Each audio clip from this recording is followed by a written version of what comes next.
जो राज्य में बारिश की जो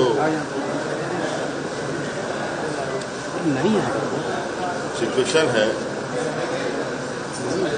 बहुत ज़्यादा बारिश हुई है और इसको लेकर के सत्र प्रारंभ में ही ये बात तय हुआ था कि इस विषय पर चर्चा होना चाहिए। सो आज विषय पर चर्चा हुआ है और जब से ऐसी स्थिति है, हम लोगों की नज़र भी है पूरे राज्य के हालात पर, क्योंकि माननीय सदस्य विभिन्न क्षेत्रों से चुनकर आते हैं,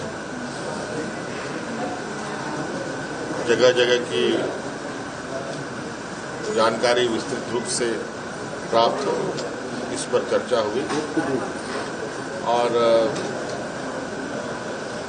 जिन जिन जगहों पर नुकसान हुआ है, जिन जिन चीज़ों को नुकसान पहुंचा है, उन सबका आकलन होगा। किसानों को भी नुकसान हुआ,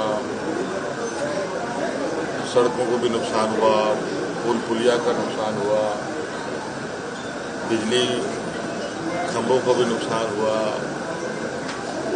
बहुत सारे लोगों की जानें भी गई।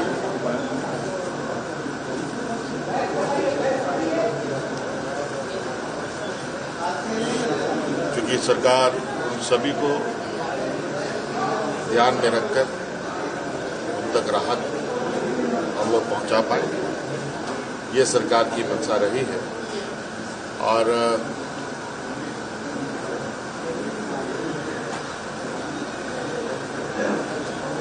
इस पर विभाग भी बड़ी तेजी से अपना काम भी कर रहा है और अभी भी आप देख रहे हैं कि बारिश रुक नहीं रही और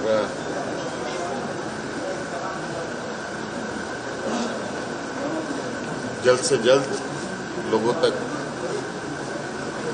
मदद पहुंचे, ये हमारा प्रयास। कोयले से संबंधित बात करना है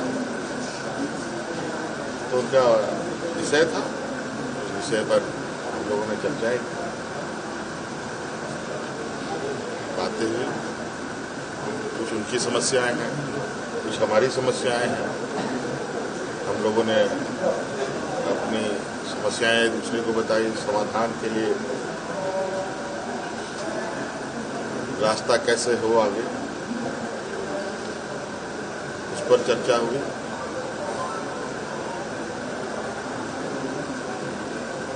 CCL, BCCL के वरीय पदाधिकारी भी रहे, उनको भी सभी चीज़ों से अवगत कराया गया।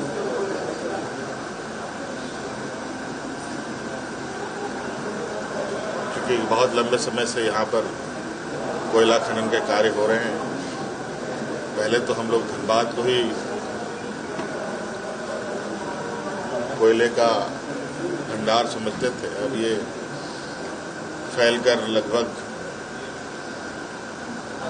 बड़े पैमाने में विभिन्न जिलों में जा चुका है।